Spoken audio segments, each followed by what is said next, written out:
you still here buying your chips? Nah, we don't need that. We make homemade chips.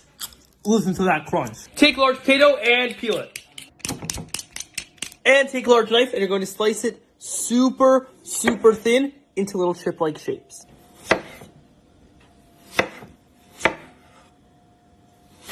Pat super dry with paper towels. Take your potatoes and place them into the oil at 375 degrees Fahrenheit and fry them until golden brown for about 2 to 3 minutes.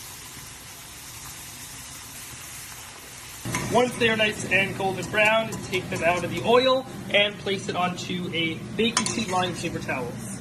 Sprinkle with a nice amount of salt and fry the rest of the potato. And there you go, guys. We make homemade chips. All right, let's give it a try. Look for that crunch. Click that plus button for more recipes.